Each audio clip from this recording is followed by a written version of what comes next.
Welcome to the third and final video of this video series. And this last video, I wanted to be a way to ideally point you in the right direction of like, okay, well, now I know these things, but like, how do I actually change it, right? Because like, just because you know something doesn't necessarily mean that you now have the ability to change it.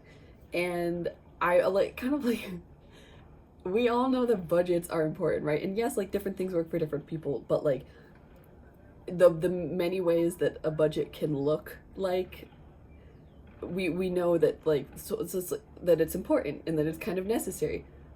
So why doesn't everyone have a budget? And that's I don't have a budget at the moment, so like I'm not casting blame or shame or anything. I'm just like, like we all know, like, okay, great. So I know what my money script is and I know where it comes from, and I can see maybe like, the incongruencies in my priorities and, what I'm actually spending my money on. Okay, like, but like, how do I actually like fix it? Because it's usually, I mean, I'm sure there's some people who all you really need is you just needed to know, but I think for the vast majority of us, it's like, just because I know doesn't mean that I can now necessarily actually change this behavior. So unfortunately, this is the answer is usually just like internal work and reflection and time and therapy. I mean, that's kind of what all of this is. It's like kind of like therapy. And I mean, it's like psychology. So I had a couple of concepts that I wanted to touch on to, hopefully, like I said, point people in the right direction. And the first of those concepts is shame. So I think that shame and money go hand in hand, and it looks so different, from person to person, but I would not be surprised if every single person, especially in the context of like, the United States, which again, disclaimer, that's a lot of these anecdotes and things that I'm saying are coming from the context of, kind of Western viewpoint, United States, all of that jazz. So, but I would not be surprised if like every single person has like shame of some kind around money. And so I'm not like, I'm not a therapist or a psychologist or an expert on shame either, but actually, who is Renee Brown, Dr. Renee Brown. So she's the worksheet on our values from the second video by Dr. Renee Brown. She has done a lot of work on shame, and one of the things that she explains when she talks about shame is that shame is the only emotion we have that is entirely useless. So all of our emotions, and as far as she could tell in all of the research that she's done, this is kind of like the conclusion that she's reached, is so all of our emotions serve some type of purpose, right? So, like your brain is meant to keep you alive, not happy, right? So like that same idea, we've got the primary emotions and the secondary emotions, right? But all of our emotions are a signal, and we're meant to do something with that. Shame is useless because it doesn't actually produce anything. It doesn't change theoretically it should change the behavior, right? It doesn't change the behavior. So like I said, I'm not an expert on shame, on like an overcoming shame, but my 2 cents personally is that it's really good to lean into shame and uncomfortableness and like the things that don't make you feel good, to investigate, right? Like, what is it that's making me feel this way? Why do I feel this way? Is it even true? Like, is it real? All of these things. And then beyond that, beyond kind of like learning to forgive yourself and forgive yourself continuously, because, and that goes for like just all things in life. But My kind of personal take with shame is that it's not so much about combating shame so much as it's about like building resilience and you reframing things, because like I said, shame's an emotion. Like, you can't control your emotions, but you can create new habits and different perspectives and new frames, and you can learn, adapt, resilience, and learn to adapt and learn to pick yourself up and dust yourself off. And I think that is more important, because it's it's a realistic and future facing perspective, and I think shame tends to dwell in the past and just generally like I said, it's a place of, it's unproductive, it doesn't help, it's not serving you, right? And that's, again, not to say that we can change that, but just my 2 cents on like where maybe a different way to think of it and where you could go from here. And like I said, Brene Brown, she's got a lot of stuff out there, especially about shame, and it's great. So definitely, if this is the thing that kind of piques your interest the most, she would be the first place that I would suggest looking.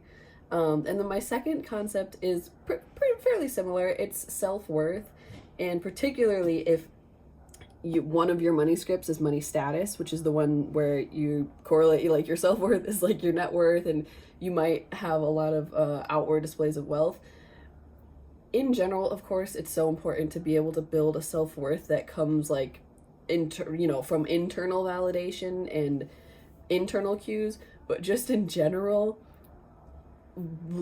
being able to working on building your self-worth from a place that's not your bank account, right? Just for your own sake, for your own happiness. There's, like I said, not an expert psychologist, therapist, any of those things. There are a lot of really good things out there for changing where you get, how and where you build your self-worth and all of those things. And pardon me, I just said dinner. I think one way too might be one helpful maybe tidbit for somebody is kind of decentering money and looking at it as something it's not you. It's just a tool. It's just a thing that's there. It's just an object. It's not connected to you in a way that defines you, right? Like my brush is an object that I own. It's not something that I would define myself by. So maybe, looking at it as like, it is something that you have and that's in your life, right? But not necessarily you. And then the last one is something that is, it's tricky, and I have a lot of opinions about, and I want to keep it like as succinct as I can. So the last thing is locus of control. And you might have heard this term before. This might be familiar to you. And if you're not, when we talk about locus of control, there's two different kinds. There's internal locus of control, and then there's external. And the idea is that internal, when you have an internal locus of control, you feel in control of your life. You feel that you kind of happen to the world, and the world isn't like happening to you. You have, you can steer your life in the direction that you desire. If you have an external locus of control, you don't feel like you can control your life. Like, the world happens to you. And generally speaking, it's the advice is that you should work towards an internal locus of control, because people with internal locuses of control are known to be happier, more satisfied, more content with their lives, all of the things. And one of the things that I think is really tricky about this, and just kind of with personal finance and advice and things like that in general, is that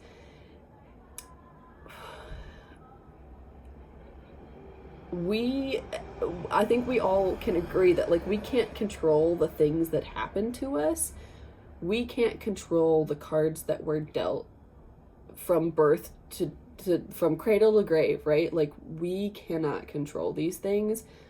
We can only control us. We can control how we respond to things, how we behave, how we act. And it is a truth, as unfair as it is, that some of us will have horrendously terrible cards and some of us will have amazing, wonderful hands of cards, and it's not something that you can control.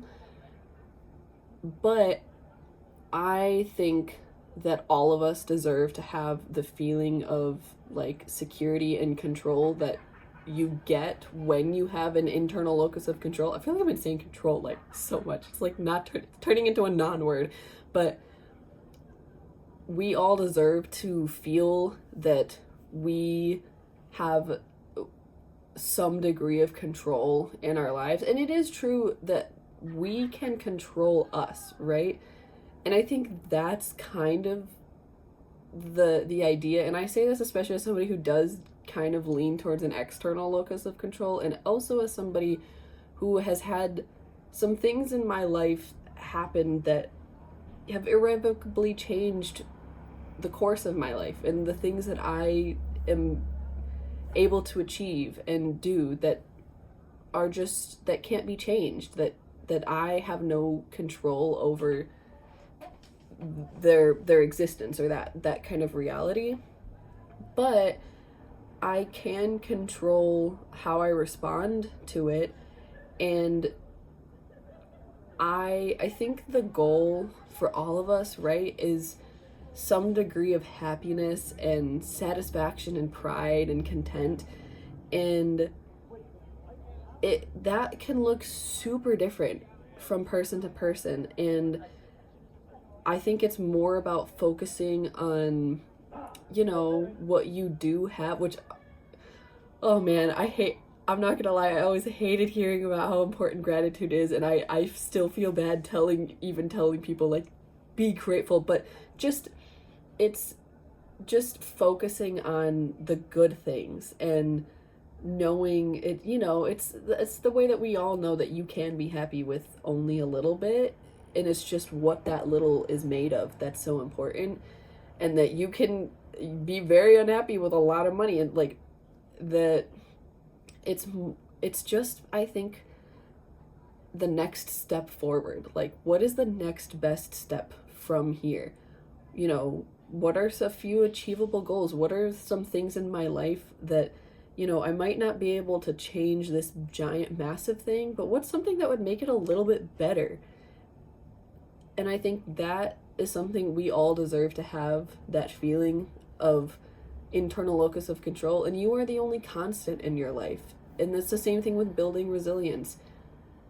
What, you know, how can we learn to handle what life throws at us without staying down for good? So that's kind of my 2 cents on it. Like I said, it's tricky, it's complex, there's a lot in there, but I hope this video series was informative and educational and helpful for somebody, and thank you for watching my videos. Bye!